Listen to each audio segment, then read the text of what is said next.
ਸਤਨਾਮ ਸ੍ਰੀ ਵਾਹਿਗੁਰੂ ਸਾਹਿਬ JIO. ਪਹਿਲਾ ਅਧਿਆਇ। ਏਕ ਓੰਕਾਰ ਸਤਿਗੁਰ ਪ੍ਰਸਾਦ। ਹੱਥ ਚਾਣਾਕਾ ਸ਼ਾਸਤਰ ਭਾਖਾ ਲਿਖੇ ਅਤੇ ਦੋਹਰਾ प्रणवत हूँ श्री विष्णु को जो त्रिलोक के राय। चाणका भाखा करो जाओ तुम हो सहाय। एक ओंकार सतगुर प्रसाद। हथ चाणका शास्त्र भाखा लिखिया थे प्रणवत हूँ श्री विष्णु को। वाहिगुरु जी का खालसा वाहिगुरु जी की फतेह। सो चाणकै नीति ਜਿਹੜਾ ਗ੍ਰੰਥ ਆ ਸੰਪਰਦਾਈ, ਜੋ ਸੰਪਰਦਾ ਦੇ ਵਿੱਚ ਪੜਾਇਆ ਜਾਂਦਾ,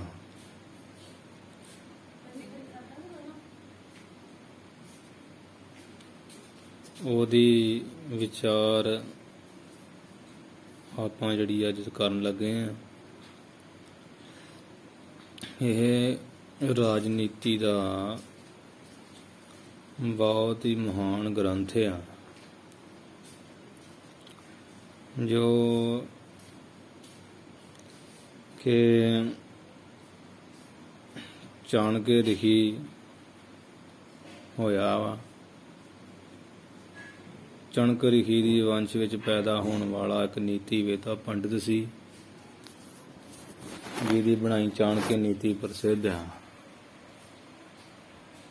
ਇਹ ਪਟਨਾ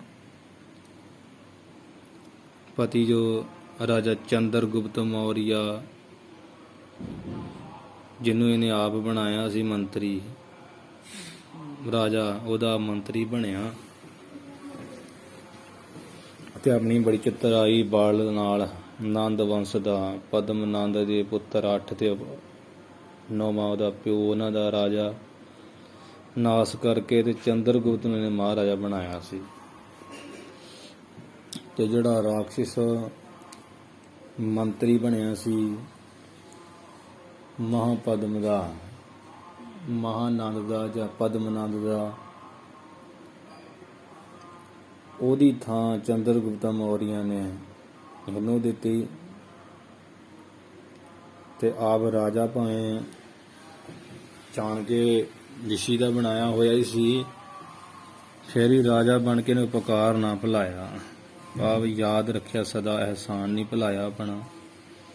ਮੰਤਰੀ ਦਾ ਉਹਦਾ ਵੀ ਦਿੱਤਾ, ਸਤਿਕਾਰ ਵੀ ਕਰਦਾ, ਤੇ ਗੁਰੂ ਪਦ ਵੀ ਰਾਜਨੀਤੀ ਗੁਰੂ ਵੀ ਮੰਨਿਆ ਸੀ ਆਪਣਾ। ਇਸ ਪ੍ਰਕਾਰ ਚੰਦਰਗੁਪਤ ਮੌਰੀਆ ਨੇ ਬੜਾ ਸੋਹਣਾ ਰਾਜ ਭਾਗ ਕੀਤਾ ਸੀ। ਉਂਝ ਜਿਵੇਂ ਆਪਾਂ ਕੱਲ 2 ਥਾਨਕਾਂ ਪੜ੍ਹੀਆਂ ਵੀ ਚਾਣਕ ਇੱਕ ਚੁਣਕ ਰਹੀ ਆ, ਤੇ ਵੀ ਚਾਣਕ ਵੰਸ਼ ਦਾ ਨਾਮ ਆ, ਤੇ ਉੱਥੇ ਵਿੱਚ ਰਹਿਣ ਕਰਕੇ ਚਾਣਕੇ ਨਾਂ ਪੈ ਗਿਆ। ਠੀਕ ਆ ਵੀ ਇਹ 2 ਥਾਨਕਾਂ ਦਿੱਤੀਆਂ ਵਾ, ਪਰ ਜਿੱਥੋਂ ਤੱਕ ਮਾਤੜ ਦੀ ਬੁੱਧੀ ਕੰਮ ਕਰਦੀ ਉਹੀ ਆ ਵੀ ਜਿਹੜੀ ਪਹਿਲੀ ਥਾਨਕਾ ਵੱਡੀ ਪੜ੍ਹੀ ਆ, ਜੇ ਚੰਦਰਗੁਪਤ ਮੌਰੀਆ ਨੂੰ ਰਾਜ ਦਿੱਤਾ ਉਹੀ ਸਹੀ ਹੈ ਮੁੱਖ ਰੂਪ ਵਿੱਚ। ਕਿਉਂਕਿ ਵਿਦਵਾਨਾਂ ਦੀਆਂ, ਗਿਆਨੀ ਪੁਰਸ਼ਾਂ ਦੀਆਂ ਕਾਢ ਜਿਹੜੀ ਖੋਜ ਬੜੀ ਬੜੀ ਹੁੰਦੀ ਹੈ, 2 ਉਹ 3 ਪੱਖ ਵੀ ਦੇ ਦਿੰਦੇ ਆ, ਉਸ ਵਿੱਚ ਕੋਈ ਦੋ ਰਾਏ ਨਹੀਂ ਆ। ਪਰ ਇੱਥੇ ਇਹੀ ਸਿੱਧ ਆ ਵੀ ਜਿਹੜੀ ਉੱਪਰਲੀ ਥਾਨਕਾ ਤਕਰੀਬਨ ਚਾਣਕੇ ਰਿਸ਼ੀ ਉੱਪਰ ਬਣਦੀ ਆ। ਰਹੀ ਗੱਲ ਚੁਣਕ ਰਿਖੀ ਦੀ, ਜੋ ਸੰਤੋਖੀ ਸੀ, ਉਹ ਤੇ ਇੱਕ ਸਾਧ ਸੰਗਤ ਜੀ ਬੜਾ ਸੰਤੋਖੀ ਹੋਇਆ, ਪਰਮੇਸ਼ਰ ਦਾ ਉਪਾਸਕ ਸੀ। ਮਤਲਬ ਉਹ ਬੜਾ ਨਿਮਰਤਾ ਭਾਵ ਵਾਲਾ ਸੀ। ਉਹਦਾ ਕੋਟਾਲਿਆ ਜਿਹੜੀ ਕੁਟਲਤਾ ਵਾਲੀ ਨਹੀਂ ਸੀ ਬਿਰਤੀ, ਚਾਣਕੇ ਰਿਸ਼ੀ ਵੀ ਮਾੜਾ ਨਹੀਂ ਹੈ, ਪਰ ਇਹ ਸੁਭਾਅ ਕਰਕੇ ਜਿੱਦੀ ਵੀ ਸੀ। ਤੇ ਜਿਹੜਾ ਚੁਣਕ ਰਿਸ਼ੀ ਹੋਇਆ ਸੰਤੋਖੀ, ਜਿਹਨੂੰ ਤੇ ਪਰਮੇਸ਼ਰ ਭਗਵਾਨ ਨੇ ਆਪ ਕਿਹਾ ਆ ਵੀ ਜਿੱਥੇ ਸੰਤੋਖੀਆਂ ਦੀ ਕਥਾ ਹੋਇਆ ਕਰੂ ਉੱਥੇ ਤੇਰੀ ਵੀ, ਉੱਥੇ ਸੰਤੋਖੀਆਂ ਵਿੱਚ ਸਭ ਤੋਂ ਪਹਿਲਾ ਨਾਮ ਤੇਰਾ ਇਹ ਚੁਣਕ ਰਿਸ਼ੀ ਆਇਆ ਕਰੇਗਾ। ਇਸ ਕਰਕੇ ਜੋ ਹੋਈ ਪਰਮੇਸ਼ਰ ਵੱਲੋਂ ਜਦੋਂ ਬਚਨ ਹੋ ਗਿਆ ਸੰਤੋਖ ਵੱਲੋਂ, ਫਿਰ ਉਹ ਰਾਜ ਭਾਗ ਦੇ ਚੱਕਰ 'ਚ ਨਹੀਂ ਪੈ ਸਕਦਾ। ਕਿਉਂਕਿ ਚਾਣਕੇ ਰਿਸ਼ੀ ਦੀ ਆਪਾਂ ਪਿਛੇ ਥਾਨਕਾ ਪੜ੍ਹੀ ਆ ਵੀ ਪਰਵਰਤਕ ਰਾਜੇ ਨੂੰ ਅਫਗਾਨਿਸਤਾਨ ਨੂੰ ਲਿਆ ਕੇ ਉਹਦੇ ਰਾਹੀਂ ਰਾਜ ਭਾਗ ਜਿੱਤ ਕੇ ਵੀ ਰਾਖਸ਼ ਮੰਤਰੀ ਹੋਣਾ ਕੋ ਖੋ ਕੇ ਤੇ ਉਹਨੂੰ ਦੇ ਦਿੱਤਾ। ਦੇ ਕੇ ਫੇਰ ਵੇਖ ਲਓ ਸੰਤੋਖ ਨਹੀਂ ਆਇਆ ਵੀ ਅੱਧਾ ਜਿਹੜਾ ਰਾਜ ਉਹ ਵੀ ਖੋ ਕੇ ਚੰਦਰਗੁਪਤ ਮੌਰੀਆ ਨੇ ਗਿਣਨਾ। ਮਤਲਬ ਸੰਤੋਖ ਤਾਂ ਨਹੀਂ ਨਾ ਹੋਇਆ। ਇਸ ਕਰਕੇ ਚਾਣਕੇ ਰਿਸ਼ੀ ਰਾਜਨੀਤੀ ਵਿੱਚੋਂ ਸਭ ਤੋਂ ਉੱਤਮ ਹੈ। ਤੇ ਜੋ ਚੁਣਕੇ ਰਿਸ਼ੀ ਦੀ ਆਪਾਂ ਥਾਨਕਾ ਵੀ ਸੰਪਰਦਾ ਦੇ ਵਿੱਚ ਦੂਸਰੀ ਦੱਸ ਦਿੱਤੀ ਜਾਂਦੀ ਆ, ਉਹਦੇ ਤੇ ਟਿਕਾ ਕੇ ਵੀ ਨੀਤੀ ਵੇਤਾ ਪੰਡਤ ਹੋਇਆ ਤੇ ਚਾਣਕੇ ਨਾਂ ਪੈ ਗਿਆ ਚਣਕ ਰਿਸ਼ੀ, ਚਣਕ ਵੰਸ਼ ਵਿੱਚ ਹੋਣੇ ਕਰਕੇ। ਪਰ ਇਹਦੇ ਤੇ ਹੀ ਸਹੀ ਰਹੇਗਾ ਉੱਪਰਲੀ ਥਾਨਕਾ ਹੀ, ਦੂਸਰੀ ਮੁੱਖ ਨਹੀਂ ਆ। ਕਿਉਂਕਿ ਸੰਤੋਖੀ ਵਿੱਚ ਤੇ ਰਾਜਨੀਤਿਕ ਵਿੱਚ ਬੜਾ ਫਰਕ ਹੁੰਦਾ। ਚੁਣਕ ਰਿਸ਼ੀ ਦੀ ਤੇ ਐਸੀ ਵਡਿਆਈ ਹੈ ਵੀ ਵੇਖੋ, ਜਦੋਂ ਉਹ ਸਾਰੇ ਜੀਆਂ ਦਾ ਹਿੱਸਾ ਉਹ ਤੇ ਜਦੋਂ ਖਾਂਦਾ ਸੀ ਉਦੋਂ ਪਰਮੇਸ਼ਰ ਦਾ ਹਿੱਸਾ ਕੱਢਦਾ ਸੀ, ਆਪਣੀ ਘਰ ਦੀ ਦਾ, ਬੱਚਿਆਂ ਦਾ, ਨੂੰਹ ਦਾ। ਆਪਣਾ ਸਭ ਤੋਂ ਪਹਿਲਾਂ ਭਗਵਾਨ ਨੂੰ ਭੋਗ ਲਵਾਉਣਾ, ਫਿਰ ਆਪ ਛਕਣਾ। ਇੱਕ ਦਿਨ ਜਦੋਂ ਕਲਾ ਵਰਤ ਗਈ ਵੀ ਸਾਰਾ ਬ੍ਰਾਹਮਣ ਦਾ ਰੂਪ ਧਾਰ ਕੇ ਭਗਵਾਨ ਨੇ ਛਕ ਲਿਆ ਸੀ। ਹਾਂਜੀ, ਤੇ ਇਹਨਾਂ ਦੇ ਹਿੱਸੇ ਵੀ ਖਾ ਲਏ, ਤੋਤੇ ਵੀ ਖਾ ਕੇ ਤੇ ਚੁੱਪ ਹੀ ਕੀਤੇ ਰਹੇ ਸਨ। ਅੱਗੇ 7 ਦਿਨਾਂ ਦੇ ਭੁੱਖੇ ਸਨ, ਪਰ ਫਿਰ ਵੀ ਕੋਈ ਸ਼ੰਕਾ ਨਹੀਂ ਕੀਤੀ। ਮਤਲਬ ਇੰਨਾ ਸੰਤੋਖ ਸੀ। ਚੁਣਕ ਰਿਸ਼ੀ ਮਤਲਬ ਸਮਝ ਲਓ ਵੀ ਤੁਸੀਂ ਹੋ ਰਿਹਾ ਚਾਣਕੇ ਰਿਸ਼ੀ ਹੋ ਰਿਹਾ। ਚਾਣਕੇ ਰਿਸ਼ੀ ਰਾਜਨੀਤੀ ਵਿੱਚੋਂ ਬੜੇ ਮਹਾਨ ਹੋਏ ਆ, ਉਹਨਾਂ ਦਾ ਬਚਨ ਨਹੀਂ ਮਾੜਾ ਕੋਈ ਵੀ। ਰਾਜਨੀਤੀ ਪੜ੍ਹਨੀ ਆ ਮਤਲਬ ਉਹ ਅਸੂਲਾਂ ਦੇ ਬੜੇ ਪੱਕੇ, ਨਿਯਮਾਂ ਦੇ ਬੜੇ ਪੱਕੇ। ਤੇ ਚੁਣਕ ਰਿਸ਼ੀ ਸੰਤੋਖ ਦੇ ਬੜੇ ਪੱਕੇ ਆ। ਸੰਤੋਖੀ ਉਹਨਾਂ ਵਰਗਾ ਕੋਈ ਨਹੀਂ। ਇਸ ਕਰਕੇ ਉੱਪਰਲੀ ਥਾਨਕਾ ਜਿਹੜੀ ਮੁੱਖ ਦੱਸੀ ਪਹਿਲੀ, ਉਹੀ ਸਹੀ ਰੂਪ ਵਿੱਚ ਸਮਝਣੀ ਆ। ਉਹਦੇ ਮੁਤਾਬਕ ਹੀ ਆਪਾਂ ਜਿਹੜੇ ਚਾਣਕੇ ਰਿਸ਼ੀ ਨੂੰ ਇਸ ਚਾਣਕੇ ਰਾਜਨੀਤੀ ਗ੍ਰੰਥ ਦਾ ਕਰਤਾ ਜਿਹੜਾ ਮੰਨਣਾ ਹੈ। ਤੇ ਹੁਣ ਆਓ ਆਪਾਂ ਚਾਣਕੇ ਨੀਤੀ, ਚਾਣਕੇ ਦੀ ਬਣਾਈ ਹੋਈ ਰਾਜਨੀਤੀ ਦਾ ਗ੍ਰੰਥ ਗੁਰੂ ਸਾਹਿਬ ਦੀ ਕਿਰਪਾ ਨਾਲ ਪ੍ਰਾਰੰਭ ਕਰੀਏ। ਜਿਵੇਂ ਗੁਰੂ ਘਰ ਦੇ ਵਿਦਵਾਨ ਕਵੀ ਸੈਨਾਪਤੀ ਜੀ ਨੇ ਗੁਰੂ ਸਾਹਿਬ ਜੀ ਦੀ ਆਗਿਆ ਨਾਲ ਹੀ ਇਹ ਜਿਹੜਾ ਗ੍ਰੰਥ ਲਿਖਿਆ ਸੀ, ਜੋ 52 ਕਵੀਆਂ ਵਿੱਚੋਂ ਸਨ। ਕਵੀ ਸੈਨਾਪਤੀ ਜੀ ਜਿਨ੍ਹਾਂ ਨੇ ਗੁਰੂ ਕਾ ਅੰਮ੍ਰਿਤ ਛਕਿਆ ਸੀ, ਬਾਅਦ ਵਿੱਚ ਇਹਨਾਂ ਦਾ ਨਾਮ ਸੈਣਾ ਸਿੰਘ ਹੋ ਗਿਆ ਸੀ। ਤੇ ਇਹਨਾਂ ਦੇ ਨਾਮ ਸੈਨਾਪਤੀ ਜਾਂ ਸੈਣਾ ਸਿੰਘ ਲੈ ਲਓ, ਦੋ ਨਾਮ ਇੱਕੋ ਹੀ ਕਵੀ ਜੀ ਦੇ ਨਾਮ ਆ। 52 ਕਵੀਆਂ ਵਿੱਚੋਂ ਇੱਕ ਕਵੀ ਸੀ ਗੁਰੂ ਘਰ ਦਾ। ਇਸ ਪ੍ਰਕਾਰ ਉਹਨਾਂ ਨੇ ਜਿਵੇਂ ਗੁਰੂ ਸਾਹਿਬ ਜੀ ਦੀ ਆਗਿਆ ਨਾਲ, ਆਪਾਂ ਕੱਲ੍ਹ ਵੀ ਪੜ੍ਹਿਆ ਵਾ ਕਿ ਗੁਰੂ ਸਾਹਿਬ ਜੀ ਦੀ ਆਗਿਆ ਨਾਲ ਹੀ ਉਹਨਾਂ ਨੇ ਚਾਣਕੇ ਰਿਸ਼ੀ ਦੀ ਵਿਦਵਾਨੀ ਦੀ ਕਦਰ ਕਰਦਿਆਂ ਮਹਾਰਾਜ ਜੀ ਨੇ ਵੀ ਹੁਕਮ ਦਿੱਤਾ ਸੀ ਤੇ ਗੁਰਮੁਖੀ ਵਿੱਚ ਸੰਸਕ੍ਰਿਤ ਤੋਂ ਅਨੁਵਾਦ ਕਰਾਇਆ ਸੀ। ਤੇ ਫਿਰ ਉਹਨੂੰ ਉਹਨਾਂ ਨੇ ਲਿਖਿਆ। ਗੁਰੂ ਕੇ ਸਿੱਖ ਫਿਰ ਨਾਲੇ ਤੇ ਸੰਪਰਦਾ ਦੀ ਇੱਕ ਵਸਤੂ ਬਣ ਗਈ ਬੜੀ ਵੱਡੀ। ਗੁਰੂ ਕੇ ਸਿੱਖ ਹੁਣ ਸੰਪਰਦਾਵਾਂ ਦੇ ਵਿੱਚ ਪੜ੍ਹਦੇ ਪੜ੍ਹਾਉਂਦੇ ਆ ਰਹੇ।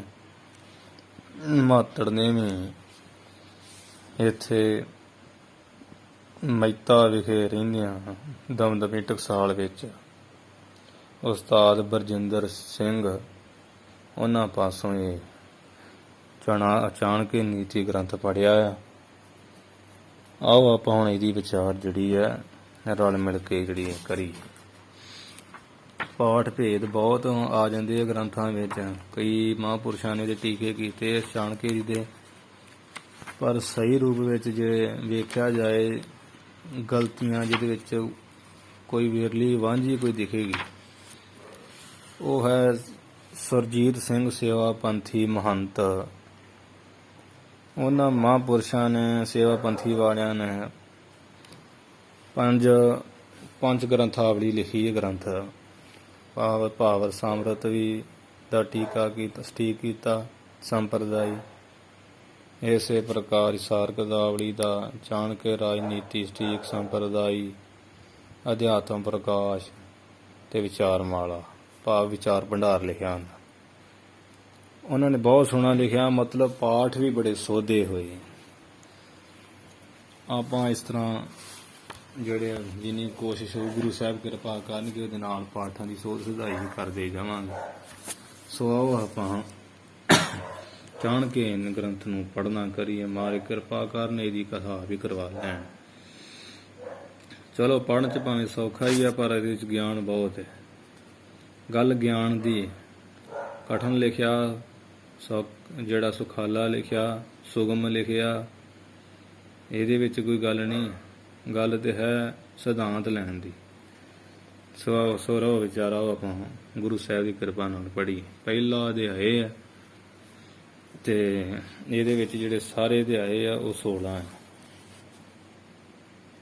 ਅੱਗੇ ਕਵੀ ਸੈਨਾਪਤੀ ਗੁਰੂ ਘਰ ਦੇ ਜਿਹੜੇ ਕਵੀ ਸਨ, ਉਹਨਾਂ ਨੇ ਸਭ ਤੋਂ ਪਹਿਲਾਂ ਗੁਰੂ ਘਰ ਦੀ ਮਰਿਆਦਾ ਨੂੰ ਕਾਇਮ ਰੱਖਦਿਆਂ ਹੋਇਆਂ ਬੀਜ ਮੰਤਰ ਮੰਗਲ ਅਥਵਾ ਵਸਤੂ ਨਿਰਦੇਸ਼ ਮੰਗਲ, ਜਿਸ ਵਿੱਚ ਵਸਤੂ ਪਰਮੇਸ਼ਰ ਵਾਹਿਗੁਰੂ ਦਾ ਹੀ, ਵਸਤੂ ਕੀ ਆ ਬ੍ਰਹਮ, ਨਿਰਦੇਸ਼ ਕੀ ਹੈ ਜਿਸ ਵਿੱਚ ਬ੍ਰਹਮ ਦਾ ਹੀ ਕਥਨ ਹੈ, ਉਹ ਹੈ ਮੰਗਲ, ਵਸਤੂ ਨਿਰਦੇਸ਼ ਮੰਗਲ।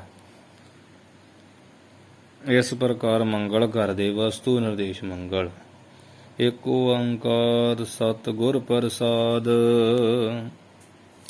ਇੱਕ ਜੋ ਅਦੁੱਤੀ ਬ੍ਰਹਮ ਹੈ, ਭਾਵ ਇੱਕੋ ਇੱਕ ਜੋ ਪਰਮਾਤਮਾ, ਜਿਹਦਾ ਕੋਈ ਸ਼ਰੀਕ ਨਹੀਂ ਹੈ ਤੇ ਜਿਸ ਦਾ ਨਾ ਹੀ ਕਿਸੇ ਨਾਲ ਸ਼ਰੀਕਾ ਹੈ। ਦੋਮਨਾ ਸੇਵ ਏਕ ਸੋ ਆਹੀ, ਐਸਾ ਵਾਹਿਗੁਰੂ ਜੋ ਓੰਕਾਰ ਸਰਬ ਦਾ ਪ੍ਰਕਾਸ਼ਕ ਹੈ, ਜੋ ਉਤਪਤੀ ਪਾਲਣਾ ਲੈਤਾ ਕਰਨ ਵਾਲਾ ਸਤ ਸਰੂਪ ਹੈ। ਹਾਂਜੀ, ਤ੍ਰੈ ਕਾਲ ਬਾਦ ਹੈ ਜੋ ਸਤ ਭਾਵ ਨਾਸ ਤੋਂ ਰਹਿਤ ਸਦਾ ਰਹਿਣ ਵਾਲਾ ਸੱਚ ਸਰੂਪ। ਫਿਰ ਗੁਰ ਚੇਤਨ ਸਰੂਪ ਹੈ, ਜੋ ਆ ਜੋ ਚੇਤਨ ਹੈ ਐ ਸਾਵਧਾਨ, ਕੋਈ ਆਲਸ ਨਹੀਂ। ਚੇਤਨ ਤਾਂ ਜਨਿੰਦਾ ਹਮੇਸ਼ਾ, ਅਸੀਂ ਤੇ ਅਚੇਤ ਹੋਏ ਫਿਰਦੇ ਨਾ। ਜੋ ਚੇਤਨ ਆ ਸਭ ਦਾ ਪ੍ਰਕਾਸ਼ਕ ਹੈ।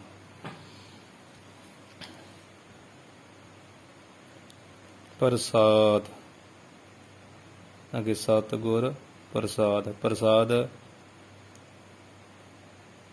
ਦਾ ਅਰਥ ਆ ਆਨੰਦ ਸਰੂਪ।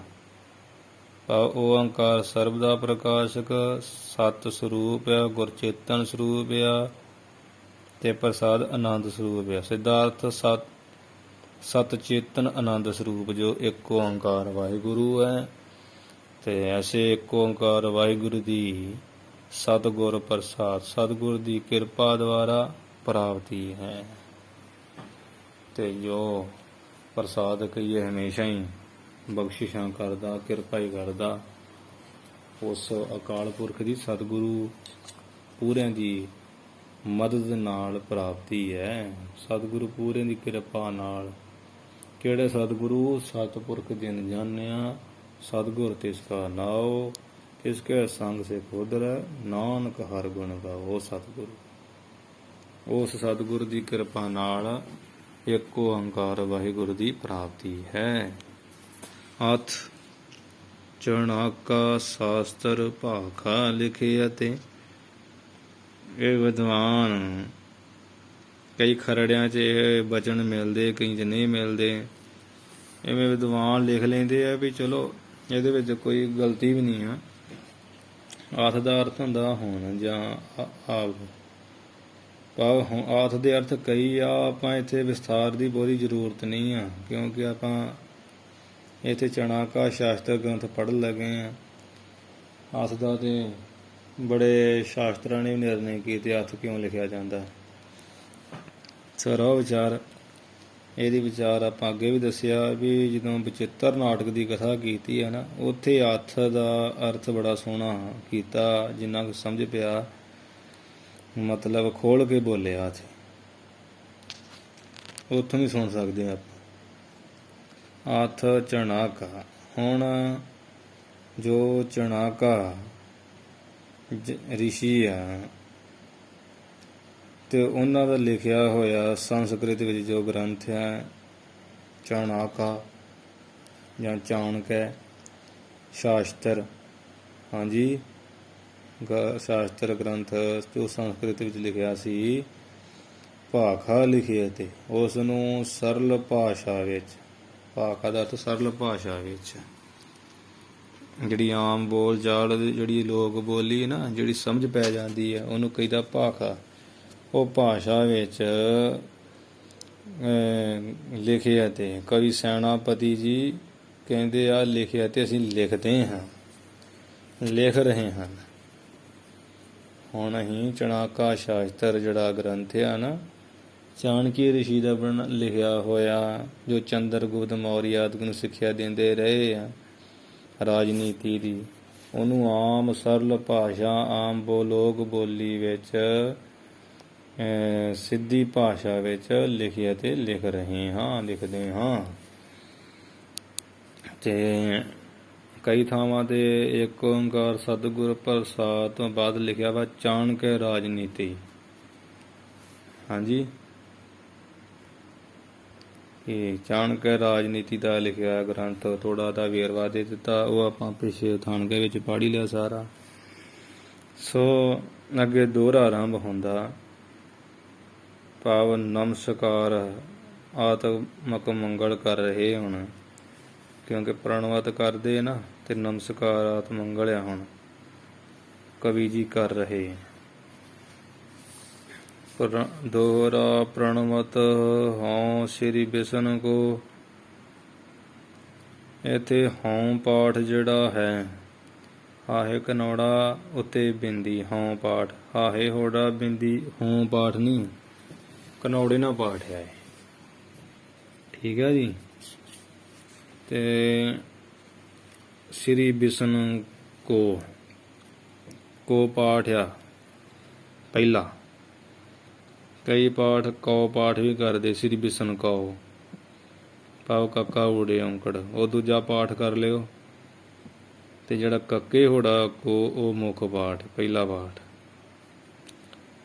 ਕਵੀ ਸੈਨਾਪਤੀ ਜੀ ਕਥਨ ਕਰਦੇ ਹਨ ਕਿ ਉਸ ਜਿਹੜਾ ਸ੍ਰੀ ਕਹੀਏ ਸੋਭਾ ਦੇ ਮਾਲਕ, ਸ੍ਰੀ ਦਾ ਅਰਥ ਹੁੰਦਾ ਸੋਭਾ, ਸ਼੍ਰੋਮਣੀ, ਜੋ ਸੋਭਾ ਦੇ ਮਾਲਕ, ਹਾਂਜੀ ਉਹ ਕੀ ਆ, ਵਿਸ਼ਨੂੰ, ਜਿਸ਼ਨੂੰ ਜੀ। ਉਸ ਵਿਸ਼ਨੂੰ ਜੀ ਨੂੰ ਜਿਹੜਾ ਹੈ, ਕਉ ਦਾ ਅਰਥ ਹੈਗਾ ਵਾ ਨੂੰ, ਕੋ ਦਾ ਅਰਥ ਕੀ ਆ, ਨੂੰ, ਪਾ ਸੋਭਾ ਵਾਲੇ, ਸੋਭਾ ਦੇ ਮਾਲਕ ਵਿਸ਼ਨੂੰ ਜੀ ਨੂੰ, ਵਿਸ਼ਨੂੰ ਜੀ ਨੂੰ ਪ੍ਰਣਵਤ ਹਾਂ, ਕਹਿੰਦੇ ਵੀ ਹਾਂ ਦਾ ਅਰਥ ਵੀ ਮੈਂ ਸਭ ਤੋਂ ਪਹਿਲਾਂ ਪ੍ਰਣਵਤ ਨਮਸਕਾਰ ਕਰਦਾ ਹਾਂ ਕਹਿੰਦਾ ਨੂੰ, ਜੋ ਤਰਲੋਕ ਕੇ ਰਾਏ, ਜੋ ਕਹੀਏ ਜਿਹੜੇ ਪ੍ਰਭੂ ਜੀ, ਤਰਲੋਕ ਤਿੰਨਾਂ ਲੋਕਾਂ, ਪਾ ਸਵਰਗ ਲੋਕ, ਮਾਤ ਲੋਕ, ਪਤਾਲ ਲੋਕ, ਤਿੰਨ ਲੋਕ ਹਨ, ਤਿੰਨਾਂ ਲੋਕਾਂ ਦੇ ਰਾਏ ਰਾਜਾ ਰੂਪ ਹਨ, ਪ੍ਰਕਾਸ਼ ਹਨ, ਪ੍ਰਕਾਸ਼ ਰੂਪ ਹਨ, ਠੀਕ ਹੈ ਜੀ। ਚਾਣਾਕਾ ਭਾਖਾ ਕਰੋ, ਜੋ ਚਾਣਾਕਾ ਨਾਮੇ ਗ੍ਰੰਥ ਆ, ਚਾਣਕੇ ਰਿਖੀ ਮਹਾਂਪੁਰਸ਼ਾਂ ਦਾ ਲਿਖਿਆ ਹੋਇਆ ਸੰਸਕ੍ਰਿਤ ਵਿੱਚ ਸੀ। ਉਸ ਨੂੰ ਕਹਿੰਦੇ ਮੈਂ ਭਾਖਾ ਕਰਦਾ। ਆ ਦੇਸ਼ ਭਾਸ਼ਾ ਵਿੱਚ ਨਾ, ਆਮ ਬੋਲੀ ਵਿੱਚ ਹੀ, ਲੋਕ ਬੋਲੀ ਵਿੱਚ ਸਮਝ ਆ ਜਾਂਦੀ ਹੈ। ਉਸ ਦੇਸ਼ ਭਾਸ਼ਾ ਵਿੱਚ ਛੰਦਾਬੰਦੀ ਵਿੱਚ ਕਰਦਾ ਹਾਂ। ਜਾਓ ਤੁਮ ਹੋ ਸਹਾਇ। हे ਪ੍ਰਭੂ ਜੀ, ਜਾਓ ਕਹੀਏ ਜੇਕਰ ਤੁਸੀਂ, ਤੁਮ ਦਾ ਅਰਥ ਤੁਸੀਂ, ਜੋ ਦਾ ਅਰਥ ਜੇਕਰ ਤੁਸੀਂ ਆਪ, ਜੇਕਰ ਤੁਸੀਂ ਹੋ ਸਹਾਇ, ਜੇ ਤੁਸੀਂ ਆਪ ਕਦੇ ਸਹਾਇਕ ਜਾਂ ਮਦਦਗਾਰ ਹੋ ਨਾ ਮੇਰੇ ਉੱਪਰ, ਫਿਰ ਮਹਾਰਾਜ ਮੈਂ ਚਾਣਕਾ ਗ੍ਰੰਥ ਨੂੰ ਆਮ ਭਾਸ਼ਾ ਵਿੱਚ ਕਰ ਸਕਦਾ। ਤੁਹਾਡੀ ਕਿਰਪਾ ਹੋਵੇ ਤਦ ਇਹ ਕਾਰਜ ਹੋ ਸਕਦਾ, ਉੱਦਾਂ ਨਹੀਂ ਹੋ ਸਕਦਾ। ਇਹ ਤੇ ਪਹਿਲਾਂ ਜਿਵੇਂ ਗ੍ਰੰਥ ਦਾ ਨਿਯਮ ਅਨੁਸਾਰ ਮੰਗਲ ਆ, ਥੋੜਾ ਨੂੰ ਜਿਹੜੇ ਸੰਪਰਦਾਈ ਮਹਾਂਪੁਰਸ਼ ਆ ਡੂੰਘਾਈ ਨਾਲ ਕਰ ਲੈਂਦੇ ਆ। ਉਹ ਇਸ ਤਰ੍ਹਾਂ ਅੰਤਰੀ ਅਰਥਾਂ ਵਿੱਚ ਥੋੜਾ ਬਦਲਵਾਂ ਰੂਪ ਕੇ ਦੋਹਰਾ। ਪ੍ਰਣਵਤ ਹੋਂ ਸ੍ਰੀ ਵਿਸ਼ਨ ਕੋ, ਕਵੀ ਸੈਨਾਪਤੀ ਜੀ ਕਥਨ ਕਰਦੇ ਆ ਕਿ ਉਸ ਜੋ ਸ੍ਰੀ ਕਹੀਏ ਸੁਭਾਏਮਾਨ ਸ਼ੋਭਾ ਦੇ ਮਾਲਕ ਆ। ਹਾਂਜੀ, ਜੋ ਸ੍ਰੀ ਕਹੀਏ ਵੀ ਲక్ష్ਮੀ ਦੇ ਮਾਲਕ ਆ। ਉਹ ਕੌਣ? ਵਿਸ਼ਨੂੰ ਭਗਵਾਨ ਜੀ, ਭਾਵ ਮਹਾਂਵਿਸ਼ਨੂੰ ਜੀ। ਇੱਕ ਜੀ ਵਿਸ਼ਨੂੰ ਬ੍ਰਹਮਾ, ਵਿਸ਼ਨੂੰ ਸ਼ਿਵ ਜੀ ਹੈ। ਇੱਕ ਉਹਨਾਂ ਤੋਂ ਵੱਡਾ ਜੋ ਮਹਾਂਵਿਸ਼ਨੂੰ ਪਰਮੇਸ਼ਰ ਹੈ। ਉਸ ਪਰਮੇਸ਼ਰ ਨੂੰ ਮੈਂ ਕਵੀ ਕਹਿੰਦੇ ਪ੍ਰਣਵਤ ਨਮਸਕਾਰ ਕਰਦਾ। ਜੋ ਤਰਲੋਕ ਕੇ ਰਾਏ, ਜੋ ਤਿੰਨਾਂ ਲੋਕਾਂ ਦੇ ਰਾਜਾ ਰੂਪ ਆ, ਤੇ ਅਥਵਾ ਰਾਏ ਕਹੀਏ ਪ੍ਰਕਾਸ਼ ਰੂਪ ਆ। ਠੀਕ ਹੈ ਜੀ। ਰਾਏ ਦਾ ਅਰਥ ਹੁੰਦਾ ਰਾਜਾ, ਤੇ ਰਾਜ ਦਾ ਅਰਥ ਹੁੰਦਾ ਪ੍ਰਕਾਸ਼ ਰੂਪ ਆ। ਜਾਂ ਜੋ ਤਰਲੋਕ ਕੇ ਰਾਏ, ਰਾਏ ਦਾ ਅਰਥ ਹੁੰਦਾ ਰਾਜ, ਰਾਜਾ। ਤੇ ਰਾਜੇ ਦਾ ਕੀ ਹੁੰਦਾ, ਚੱਲਦਾ ਕੀ ਆ? ਰਾਜ ਦਾ ਹੁਕਮ ਆ। ਤੇ ਇਸ ਤਰ੍ਹਾਂ ਜਿਸ ਪਰਮੇਸ਼ਰ ਦਾ ਜੋ ਤਿੰਨਾਂ ਲੋਕਾਂ ਦਾ ਰਾਜਾ, ਜਿਹਦਾ ਤਿੰਨਾਂ ਲੋਕਾਂ ਵਿੱਚ ਹੁਕਮ ਚੱਲਦਾ, ਐਸੇ ਸ੍ਰੀ ਕਹੀਏ ਮਾਇਆ ਦੇ ਮਾਲਕ ਮਹਾਂਵਿਸ਼ਨੂੰ ਪਰਮੇਸ਼ਰ ਨੂੰ ਮੇਰੀ ਨਮਸਕਾਰ ਹੈ। ਮੈਂ ਨਮਸਕਾਰ ਕਰਦਾ। ਜਿਹਦੇ ਬਾਰੇ ਭਗਤ ਜੀ ਲਿਖਦੇ ਸਨ, ਕਿਸ ਆਨੰਦ ਮਹੇਸ਼ ਸਮਾਨਾ, ਸੇਖ ਨਾਗ ਤੇਰੋ ਮਰਮ ਨਾ ਜਾਨਾ। ਇਸੇ ਪ੍ਰਕਾਰ ਹੀ ਕਹਿੰਦੇ ਆ ਕਵੀ ਸੈਨਾਪਤੀ ਜੀ ਕਿ ਸ੍ਰੀ ਜੋ ਸੋਭਾ ਦਾ ਮਾਲਕ ਸੁਭਾਏਮਾਨ ਵਿਸ਼ਨੂੰ ਜੀ ਹੈ। ਭਾਵ ਵਿਸ਼ਨੂੰ ਦਾ ਅਰਥ ਕੀ ਹੈ? ਬੇਸ ਨਾਮ ਹੁੰਦਾ ਵਿਸ਼ਵ ਦਾ। ਵਿਸ਼ਵ ਕੀ ਹੈ? ਸਾਰਾ ਬ੍ਰਹਿਮੰਡ। ਤੇ ਸਸੇ ਦੇ ਵਿੱਚੋਂ ਹੀ ਮੁਕਤਾ ਨਾ, ਸੱਸਾ ਵਿੱਚ ਵਾੜਾ ਨਿਕਲ ਕੇ ਬਣਨਾ ਵਿਸ਼ ਅਨ। ਅਨ ਦਾ ਅਰਥ ਹੁੰਦਾ ਨਾਮ, ਅਰਨ ਦਾ ਅਰਥ ਹੈ ਚੇਸ਼ਟਾ। ਭਾਵ ਸ੍ਰੀ ਸੋਭਾ ਦੇ ਮਾਲਕ ਵਿਸ਼ਨੂੰ ਜੀ, ਭਾਵ ਜੋ ਵਿਸ਼ਵ ਅਥਵਾ ਸਾਰੇ ਬ੍ਰਹਿਮੰਡਾਂ ਦੀ ਵਿੱਚ ਜਿਹਦੀ ਅਨ ਕਹੀਏ ਚੇਸ਼ਟਾ ਹੋਣ ਦੀ ਹੈ ਨਾ, ਪਰਮੇਸ਼ਰ ਦੀ ਸੱਤਾ ਰੂਪ ਚੇਸ਼ਟਾ, ਜੋ ਸਾਰੇ ਬ੍ਰਹਿਮੰਡਾਂ ਵਿੱਚ ਚੇਸ਼ਟਾ ਕਰ ਰਿਹਾ, ਸੂਰਜ, ਚੰਦਰਮਾ, ਤਾਰੇ, ਪਸ਼ੂ ਪੰਛੀਆਂ ਦੇ, ਐਸੀ ਪਰਮੇਸ਼ਰ ਨੂੰ ਜਿਹੜਾ ਵਿਸ਼ਵ ਬ੍ਰਹਿਮੰਡ ਵਿੱਚ ਅਨ ਕਹੀਏ ਚੇਸ਼ਟਾ ਕਰ ਰਿਹਾ, ਉਹ ਕੀ ਹੈ? ਪਰਮਾਤਮਾ ਵਾਹਿਗੁਰੂ ਹੀ ਹੈ, ਮਹਾਂਵਿਸ਼ਨੂੰ ਪਰਮੇਸ਼ਰ। ਉਸ ਨੂੰ ਕਹਿੰਦੇ ਉਸ ਨੂੰ ਸਭ ਤੋਂ ਪਹਿਲਾਂ ਮੈਂ ਕਵੀ ਸੈਨਾਪਤੀ ਹੋਂ ਦਾ ਕਹੀਏ ਅਰਥ ਹੈ ਮੈਂ ਪ੍ਰਣਵਤ ਨਮਸਕਾਰ ਕਰਦਾ।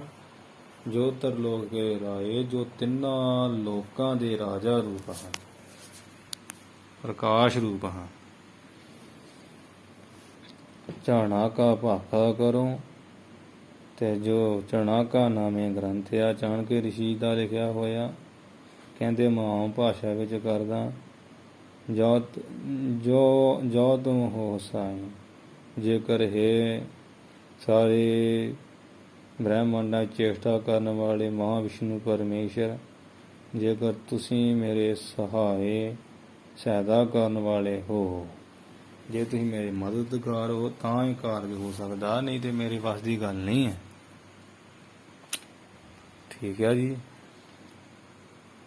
ਇਹ ਪਾਠ ਭੇਦ ਐਵੇਂ ਆ ਵੀ ਪ੍ਰਣਵਦ ਹਉ ਸ੍ਰੀ ਬਿਸ਼ਨ ਕੋ। ਹਉ ਦਾ ਕਨੌੜੇ ਨੂੰ ਕਨੌੜਾ ਆ ਤੇ ਬਿੰਦੀ ਲੱਗਣੀ ਹੈ, ਪਾਠ ਸੋਧ ਲੈਣਾ।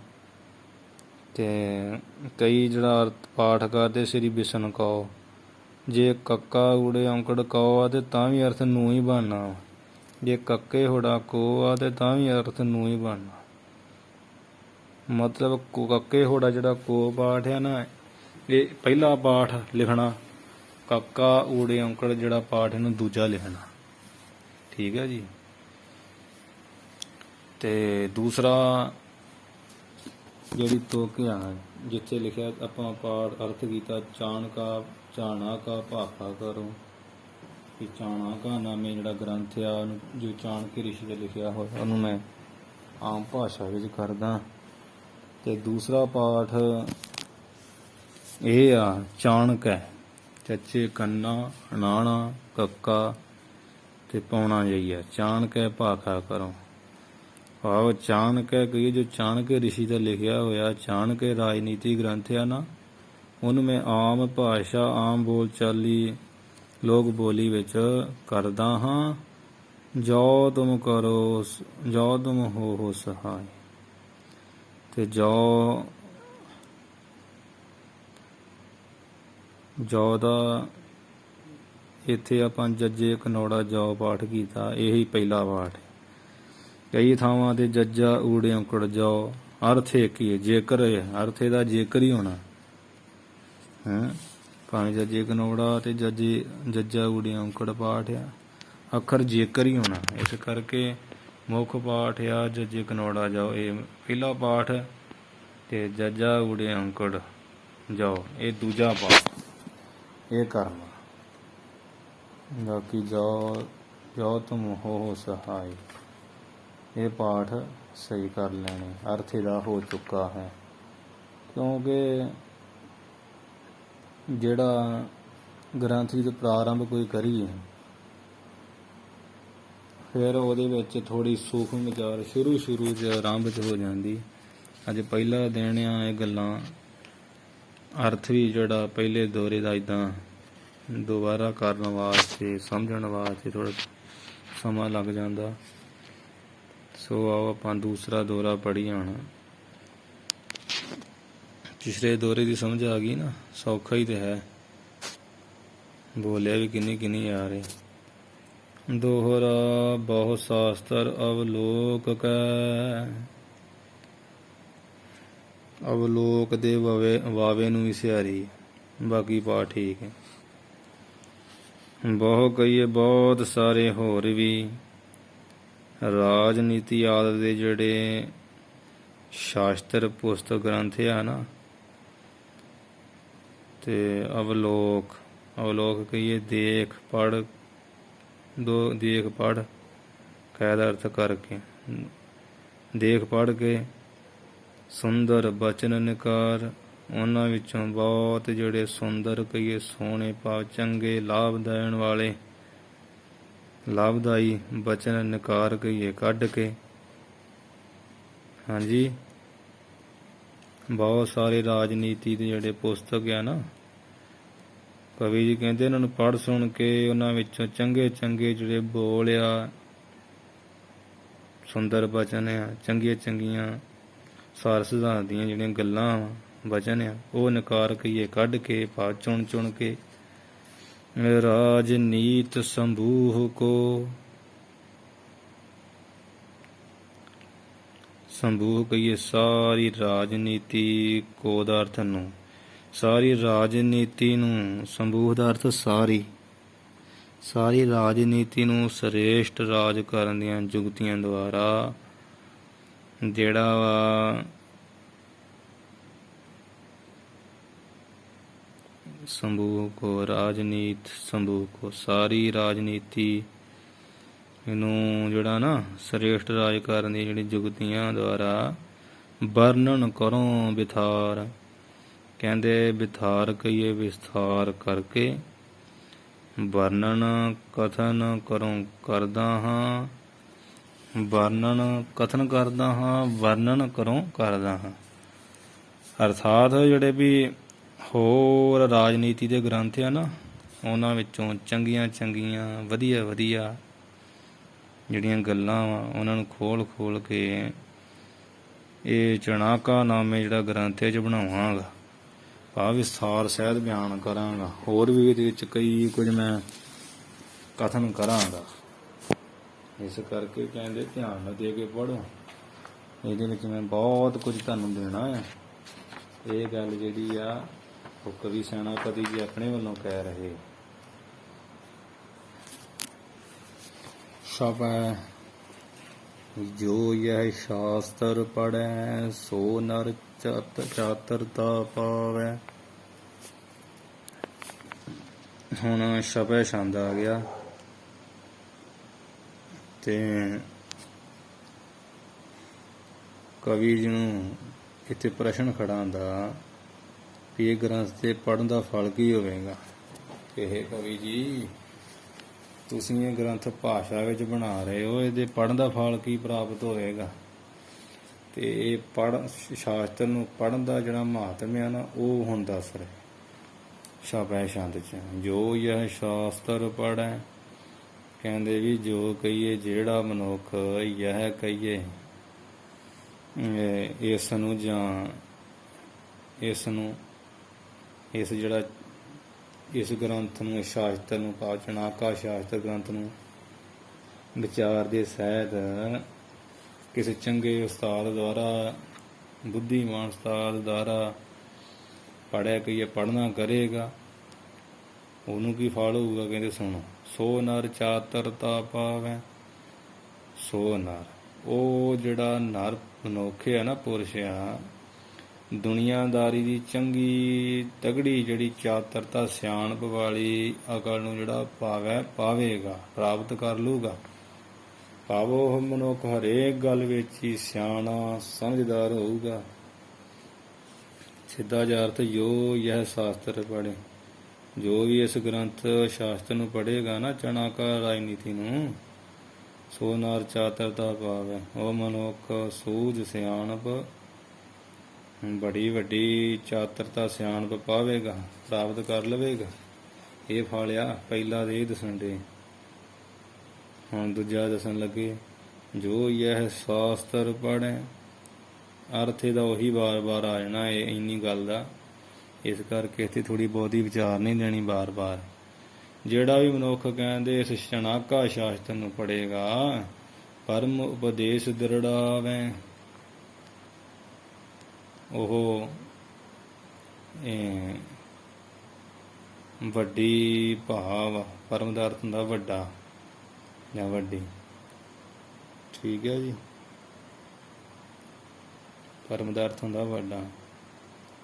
ਜਿਹੜਾ ਵੀ ਮਨੁੱਖ ਇਸ ਗ੍ਰੰਥ ਨੂੰ ਪੜ੍ਹੇਗਾ ਨਾ, ਇਹ ਸ਼ਾਸਤਰ ਨੂੰ, ਚਣਾਕੇ ਨੂੰ, ਉਹ ਢੇਰ ਸਾਰੀ ਸਿੱਖਿਆ, ਅਕਲ ਪੱਕੀ ਤਰ੍ਹਾਂ ਧਾਰ ਲਵੇਗਾ। ਠੀਕ ਹੈ ਜੀ। ਵੱਡੀ ਭਾਵ ਬ੍ਰਹਮ ਦੇ ਸਰੂਪ ਦੀ ਜਿਹੜੀ ਉਪਦੇਸ਼ ਸਿੱਖਿਆ ਨਾ, ਪਰਮ ਉਪਦੇਸ਼ ਕੀ ਆ? ਬ੍ਰਹਮ ਦੇ ਸਰੂਪ ਦੀ ਸਿੱਖਿਆ ਹੀ ਹੈ। ਬ੍ਰਹਮ ਦੇ ਸਰੂਪ ਨੂੰ ਪ੍ਰਾਪਤ ਕਰਨਾ ਪਰਮ ਉਪਦੇਸ਼ ਆ। ਉਪਦੇਸ਼ ਦਾ ਅਰਥ ਹੁੰਦਾ ਸਿੱਖਿਆ। ਉਹ ਬ੍ਰਹਮ ਦੇ ਸਰੂਪ ਦੀ ਸਿੱਖਿਆ ਵੀ ਦ੍ਰਿੜਾਵੇ ਕਹੀਏ, ਦ੍ਰਿੜ ਹੋ ਕੇ ਪਰਪੱਕ ਕਰ ਲਵੇਗਾ। ਜਿਹੜਾ ਇਹ ਸ਼ਾਸਤਰ ਚੰਗੇ ਉਸਤਾਦ ਦੁਆਰਾ ਗ੍ਰੰਥ ਨੂੰ ਵਿਚਾਰ ਦੇ ਸਹਿਤ ਕਿਸੇ ਚੰਗੇ ਉਸਤਾਦ ਕੋਲ ਪੜ੍ਹੇਗਾ, ਸੂਝਵਾਨ ਕੋਲ, ਤੇ ਉਹ ਕਹਿੰਦੇ ਵੀ ਉਹਦਾ ਇਹ ਫਲ ਹੋਊਗਾ ਵੀ ਮਹਾਨ ਉਪਦੇਸ਼ ਭਾਵ ਬ੍ਰਹਮ ਦੇ ਸਰੂਪ ਦੀ ਜਿਹੜੀ ਹੈ ਉਪਦੇਸ਼ ਸਿੱਖਿਆ, ਉਹਨੂੰ ਐਨ ਦ੍ਰਿੜਾਵੇ, ਪੱਕਾ ਹੀ ਕਰ ਲਵੇ। ਜਾਂ ਜੋ ਇਹ ਸ਼ਾਸਤਰ ਪੜ੍ਹੇ, ਜਿਹੜਾ ਇਸ ਸ਼ਾਸਤਰ ਨੂੰ ਪੜ੍ਹ ਲਊਗਾ ਨਾ, ਉਹ ਦੂਜਿਆਂ ਨੂੰ ਪਰਮ ਉਪਦੇਸ਼, ਬ੍ਰਹਮ ਦੀ ਸਰੂਪ ਦੀ ਪ੍ਰਾਪਤੀ ਦੀ ਸਿੱਖਿਆ ਦਾ ਜਿਹੜਾ ਉਪਦੇਸ਼ ਆ ਦ੍ਰਿੜਾਵੇਗਾ, ਪੱਕਿਆਂ ਕਰ ਦੇਵੇਗਾ ਦੂਜਿਆਂ ਨੂੰ। ਪਰਮ ਦੀ ਥਾਂ ਪਾਠ ਧਰਮ ਜੇ ਹੋਵੇ ਤਾਂ ਦੂਜਾ ਪਾਠ ਧਰਮ ਵੀ ਹੈਗਾ। ਜਿਹੜਾ ਇਹ ਸ਼ਾਸਤਰ ਪੜ੍ਹੇਗਾ ਉਸਤਾਦ ਪਾਸੋਂ ਜਾਂ ਉਸਤਾਦ ਕੋਈ ਗੁਰੂ ਪੜ੍ਹੇਗਾ, ਉਹ ਧਰਮ ਪਾਠ ਦੂਜਾ ਧਰਮ ਦਾ ਉਪਦੇਸ਼ ਪੱਕਾ ਦ੍ਰਿੜਾਵੇਗਾ ਆਪਣੀ ਸ਼ੇਸ਼ ਨੂੰ। ਤੇ ਜੇ ਸ਼ੇਸ਼ ਪੜੂਗਾ ਉਹ ਧਰਮ ਦਾ ਉਪਦੇਸ਼ ਦ੍ਰਿੜਾਵਿਆਂ ਪੱਕਾ ਕਰ ਲਊਗਾ ਤੇ ਹੋਰਾਂ ਨੂੰ ਕਰ ਸਕੂਗਾ। ਮੁਕਤੀ ਦਾ ਦ੍ਰਿੜਾਵੇ ਦਾ ਅਰਥ ਹੁੰਦਾ ਪਰਪੱਕ, ਦ੍ਰਿੜ। ਠੀਕ ਜੀ, ਪੱਕਾ ਹੀ ਕਰ ਲਵੇਗਾ। ਉਪਦੇਸ਼ ਦਾ ਅਰਥ ਸਿੱਖਿਆ। ਜੋ ਯਹ ਸ਼ਾਸਤਰ ਪੜ੍ਹੈ, ਜਿਹੜਾ ਵੀ ਮਨੁੱਖ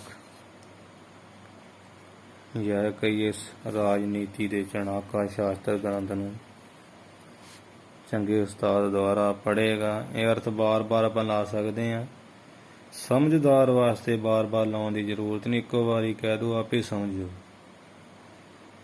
ਜਿਹੜਾ ਇਹ ਸ਼ਾਸਤਰ ਨੂੰ ਪੜ੍ਹੇਗਾ ਬਿਨਾਂ ਕਰਨਾ ਅਨ ਕਰਨਾ, ਉਹ ਨਾ ਕਰਨ ਯੋਗ ਜਿਹੜੇ ਕੰਮ ਆ ਨਾ, ਅਨ ਕਰਨਾ ਭਾਵ ਨਾ ਕਰਨ ਵਾਲੇ ਕੰਮ, ਮਾੜੇ ਕੰਮ ਜਿਹੜੇ ਆ ਨਹੀਂ ਕਰਨ ਵਾਲੇ, ਨਾ ਉਹ ਨਾ ਕਰਨ ਜੋ ਕੰਮ, ਮਾੜੇ ਕੰਮਾਂ ਤੋਂ ਨਾ ਬਚ ਜਾਊਗਾ ਬਿਨਾਂ ਕਰਨ।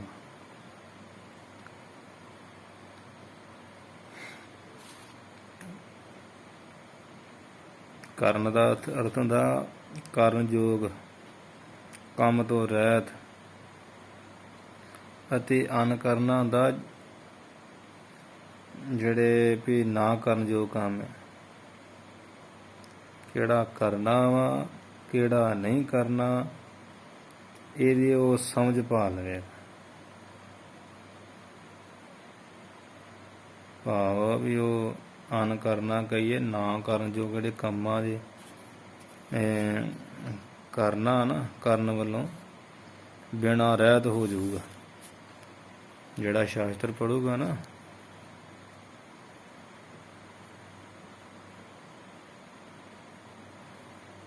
ਜਿਹੜਾ ਸ਼ਾਸਤਰ ਪੜੂਗਾ ਤੇ ਉਹ ਜਿਹੜੇ ਅਨ ਕਰਨਾ ਕਈ ਜਿਹੜੇ ਨਾ ਕਰਨ ਜੋਗੇ ਕੰਮ ਹੈ ਨਾ, ਉਹਨਾਂ ਨੂੰ ਕਰਨਾ ਕਈ ਕਰਨ ਤੋਂ ਬਿਨਾਂ ਬਗੈਰ ਹੋ ਜਾਊਗਾ। ਭਾਵ ਉਹ ਕਰੂਗਾ ਹੀ ਨਹੀਂ, ਬਚ ਜਾਊ। ਮੁੱਕਦੀ ਗੱਲ ਇਹ। ਜਾਂ ਵੀ ਜੋ ਸ਼ਾਸਤਰ ਪੜ੍ਹਿਆ ਬਿਨਾਂ, ਜੇ ਇੱਥੇ ਵਿਸ਼ਰਾਮ ਲਾ ਲਈ, ਜਿਹੜਾ ਸ਼ਾਸਤਰ ਨੂੰ ਪੜ੍ਹੇ ਤੋਂ ਬਿਨਾਂ ਬਗੈਰ ਹੀ ਆ ਨਾ, ਉਹਦਾ ਕੋਈ ਕਰਨਾ ਵੀ, ਭਾਵ ਕਰਨਾ ਵੀ ਕੋਈ ਕੰਮ ਕਰਨਾ ਜਾਂ ਕੀਤਾ ਹੋਇਆ ਕੰਮ ਵੀ, ਉਹਦਾ ਖਾਸ ਕਰਕੇ ਰਾਜਨੀਤੀ ਵਿੱਚ ਧਰਮ ਦੇ ਕੰਮਾਂ ਵਿੱਚ ਅਨ ਕਰਨਾ, ਅਨ ਨਾ ਕਰਨ ਯੋਗ ਹੀ ਹੋਊਗਾ। ਭਾਵ ਉਹਦੀ ਸਫਲਤਾ ਨਹੀਂ ਮਿਲੂਗੀ। ਸਮਝੋ ਉਹਦਾ ਕਰਨਾ ਵੀ ਨਾ ਕਰਨਾ ਹੀ, ਅਨ ਦਾ ਅਰਥ ਨਾ, ਕਰਨ ਦਾ ਅਰਥ ਕਰਨਾ, ਉਹਦਾ ਕਰਨਾ ਵੀ ਨਾ ਕਰਨਾ ਹੀ ਆ। ਜੋ ਇਹ ਸ਼ਾਸਤਰ ਪੜ੍ਹੇ ਬਿਨਾਂ, ਜਿਹੜਾ ਸ਼ਾਸਤਰ ਪੜ੍ਹੇ ਬਿਨਾਂ ਬਗੈਰ ਹੋਊਗਾ। ਬਿਨਾਂ ਦਾ ਅਰਥ ਜਿਹੜਾ ਬਗੈਰ ਹੋਊਗਾ, ਇਹ ਕਹਿ ਰਹੇ। ਮਤਲਬ ਜਾਣੈ ਸ਼ੁਭ ਔਰ ਅਸ਼ੁਭ, ਜੋ ਇਸ ਸ਼ਾਸਤਰ ਨੂੰ ਪੜ੍ਹੇਗਾ ਉਹ ਜਾਣੈ ਸ਼ੁਭ ਔਰ ਅਸ਼ੁਭ। ਉਹ ਸ਼ੁਭ ਕਹੀਏ ਚੰਗੇ ਔਰ ਕਹੀਏ ਅਤੇ ਅਸ਼ੁਭ ਕਹੀਏ ਮਾੜੇ। ਮਾੜੇ ਕੰਮਾਂ ਨੂੰ ਚੰਗੇ ਕੰਮਾਂ ਨੂੰ ਜਾਣ ਲਵੇਗਾ। ਭਾਵ ਜਾਣ ਕੇ ਨਾ ਸ਼ੁਭ ਕਰਮ ਨੂੰ, ਉਹਦੇ ਵਿੱਚ ਤਾਂ ਹੋ ਜਾਊ ਪਰਵਿਰਤ, ਅਤੇ ਅਸ਼ੁਭ ਕਰਮ ਨੂੰ ਇਹ ਜਾਣ ਕੇ ਵੀ ਦੁੱਖ ਦੇਣ ਵਾਲਾ, ਉਹਨੂੰ ਛੱਡ ਦਊਗਾ। ਠੀਕ ਆ। ਚੰਗੇ ਮੰਦੇ ਮਨੁੱਖ ਨੂੰ ਪਰਖਣ ਵਾਲਾ ਬਣ ਜਾਊ। ਗੱਲ ਕਰੀ ਮੁੱਕਦੀ ਗੱਲ। ਜਾਣੈ ਸ਼ੁਭ ਔਰ ਅਸ਼ੁਭ, ਚੰਗੇ ਅਤੇ ਅਸ਼ੁਭ ਮਾੜੇ ਬੰਦੇ ਨੂੰ ਜਾਣਨ ਵਾਲਾ ਹੋ ਜਾਊਗਾ, ਜਾਣ ਜਾਊਗਾ ਇਹ ਚੰਗਾ ਕਿ ਮਾੜਾ। ਇਹ ਕਹਿਣ ਦਾ ਪ੍ਰਯੋਜਨ ਹੈ। ਤੇ ਇਹ ਤਾਂ ਹੁਣ ਸ਼ਾਸਤਰੀ ਦੀ ਮਹਿਮਾ ਫਲ ਦੱਸ ਰਹੇ ਹੈ ਸੈਨਾਪਤੀ ਕਵੀ ਜੀ। ਹਾਂਜੀ, ਤੇ ਕਹਿੰਦੇ ਕਠਨ ਕਹਿਣਾ ਔਰ ਜਰਨਾ। ਫਿਰ ਕਿਸੇ ਨੂੰ ਕਠਨ ਜਾਈਏ ਕਠੋਰ ਬਚਨ ਕਹਿਣਾ ਕਹੀਏ ਆਖਣਾ, ਔਰ ਅਤੇ ਕਿਸੇ ਦਾ ਕਠੋਰ ਬਚਨ ਕਿਹਾ ਹੋਇਆ ਜਰਨਾ। ਜਰਨਾ ਕਹੀਏ ਜਿਹੜਾ ਸਹਾਰਨਾ ਆ ਜਾਵੇ। ਕਠਨ ਕਹਿਣਾ ਅਰ ਜਰਨਾ, ਕਿਸੇ ਨੂੰ ਕਠਨ ਕਹਿਣਾ ਆਖਣਾ ਇਹ ਵੀ ਜਾਚ ਆ ਜੂਗੀ, ਫਿਰ ਜਵਾਬ ਕਿੱਦਾਂ ਦੇਣਾ ਅਰ ਜਰਨਾ। ਅਜੇ ਰਾਜਨੀਤੀ ਦੇ ਵਿੱਚ ਪੈ ਕੇ ਵੀ ਹੁਣ ਮਤਲਬ ਕਿਵੇਂ ਕੱਢਣਾ, ਇਹਨੇ ਜਿਹੜੀ ਗੱਲ ਕਹੀ ਹੈ ਇਹਨੂੰ ਜਰਨਾ ਕਿਵੇਂ ਆ, ਸਹਾਰਨਾ ਕਿਵੇਂ ਆ, ਇਹ ਵੀ ਆ ਜਾਊਗਾ, ਇਹ ਵੀ ਸਮਝ ਪੈ ਜਾਊਗੀ। ਠੀਕ ਹੈ ਜੀ। ਇਹ ਕਠਨ ਕਠਨ ਕਠਨ ਕਹਿਣਾ ਹਰ ਜਰਨਾ, ਇਹਦਾ ਅਰਥ ਆਪਾਂ ਕਰ ਲਿਆ। ਕਈ ਛਾਪਿਆਂ 'ਚ ਪਾਠ ਐਵੇਂ ਆ, ਜਾਣੈ ਸੁਭ ਅਰ ਸੁਭ ਕਠਨ ਅਰ ਜਰਨਾ, ਕਹਿਣਾ ਪਾਠ ਨਹੀਂ ਵਿੱਚ ਹੈਗਾ। ਆਪਾਂ ਅਰਥ ਕਰ ਲਿਆ ਤਾਂ ਕਠਨ ਕਹਿਣਾ, ਚਲੋ ਵੀ ਆਪਾਂ ਕਰ ਹੀ ਲਿਆ। ਦੂਜਾ ਅਰਥ ਵੀ ਸਮਝ ਲਓ ਵੀ ਕਠਨ ਅਰ ਜਰਨਾ, ਜਾਣੈ ਸੁਭ ਅਰ ਅਸੁਭ। ਇਹ ਜਿਹੜਾ ਮਨੁੱਖ ਇਸ ਗ੍ਰੰਥ ਨੂੰ ਪੜ੍ਹੂਗਾ ਨਾ, ਚੰਗੇ ਮਾੜੇ ਸਾਰੇ ਕੰਮਾਂ ਨੂੰ ਸਮਝ ਲਊਗਾ ਤੇ ਚੰਗੇ ਨੂੰ ਪਕੜ ਲਊਗਾ ਜਾਣ ਕੇ, ਤੇ ਅਸ਼ੁਭ ਨੂੰ ਮਾੜੇ ਨੂੰ ਜਾਣ ਕੇ ਉਹਨੂੰ ਛੱਡ ਦਊਗਾ।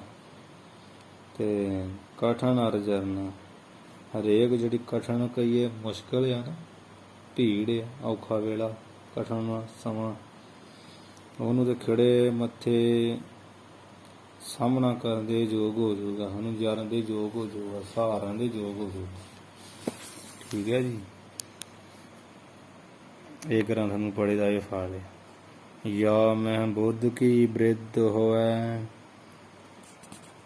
ਯਾ ਕਹੀਏ ਜਿਸ ਗ੍ਰੰਥ ਦੇ ਪੜ੍ਹਨ, ਮਹਿ ਕਹੀਏ ਵਿੱਚ, ਭਾਵ ਇਹਦਾ ਧਿਆਨ ਕਰਨ ਨਾਲ, ਇਹਦੀ ਵਿਚਾਰ ਕਰਨ ਨਾਲ ਮਨੁੱਖ ਦੀ ਜਿਹੜੀ ਬੁੱਧ ਕਹੀਏ ਬੁੱਧੀ ਆ, ਉਹ ਬੁੱਧੀ ਦੀ ਬ੍ਰਿਧ ਕਹੀਏ, ਬੁੱਧੀ ਦੀ ਜਿਹੜੀ ਸੋਚ ਆ ਨਾ, ਵਿੱਚ ਸੋਚ ਵਿਚਾਰ ਆ, ਉਹ 'ਚ ਬ੍ਰਿਧ ਹੋਇਆ, ਵਾਧਾ ਹੀ ਹੋਇਆ ਕਹੀਏ ਹੋਵੇਗਾ। ਬ੍ਰਿਧ ਦਾ ਅਰਥ ਵਾਧਾ, ਹੋਇਆ ਦਾ ਅਰਥ ਹੋਵੇਗਾ। ਜਿਸ ਵਿੱਚ, ਜਿਸ ਗ੍ਰੰਥ ਦੇ ਪੜ੍ਹਨ ਵਿੱਚ ਜਿਸ ਮਨੁੱਖ ਦੀ ਬੁੱਧੀ ਲੱਗੇਗੀ ਨਾ, ਉਹਦੀ ਬੁੱਧੀ ਦੀ ਕੀ ਦਾ ਅਰਥ ਦੀ, ਉਹਦੀ ਬੁੱਧੀ ਦੀ ਜਿਹੜੀ ਸੋਚ ਆ ਬ੍ਰਿਧ ਹੋਇਆ, ਬੜੀ ਵਾਧੇ ਵਿੱਚ ਹੋਵੇਗੀ। ਠੀਕ ਹੈ, ਬੜੀ ਵਾਧਾ ਹੋਊਗਾ ਉਹਦੀ ਸੋਚ ਵਿੱਚ। ਵੈ ਸ਼ਾਸਤਰ ਭਾਖਾ ਕਰੋ, ਵਹਿ ਕਹੀਏ ਉਹ ਨੀਤੀ ਦਾ ਜਿਹੜਾ ਸ਼ਾਸਤਰ ਗ੍ਰੰਥ ਆ, ਤੇ ਭਾਸ਼ਣਾ ਕਾ ਰਾਜਨੀਤੀ ਗ੍ਰੰਥ ਸ਼ਾਸਤਰ ਆ ਸੰਸਕ੍ਰਿਤ ਵਿੱਚ। ਕੋਈ ਸੈਨਾਪਤੀ ਕਹਿੰਦੇ ਭਾਖਾ ਕਰੋ, ਮੈਂ ਇਸ ਨੂੰ ਦੇਸ਼ ਭਾਸ਼ਾ ਵਿੱਚ ਸੁਖਾਲੀ ਬੋਲੀ ਵਿੱਚ ਹੁਣ ਮੈਂ ਕਰੂੰ, ਰਚਨਾ ਕਰਾਂਗਾ। ਠੀਕ ਆ, ਰਚਨਾ ਕਰਾਂਗਾ ਭਾਵ ਲਿਖਾਂਗਾ, ਅੱਗੇ ਅੱਗੇ ਲਿਖਦਾ ਜਾਵਾਂਗਾ, ਉਹਨੂੰ ਰਚਨਾ ਕਰਦਾ ਜਾਵਾਂਗਾ। ਤੁਸੀਂ ਵਿਦਵਾਨ ਜਨੋ ਪੜ੍ਹਦੇ ਜਾਣਾ, ਉਹਨੂੰ ਵੇਖਦੇ ਜਾਣਾ, ਵਿਚਾਰਦੇ ਜਾਣਾ।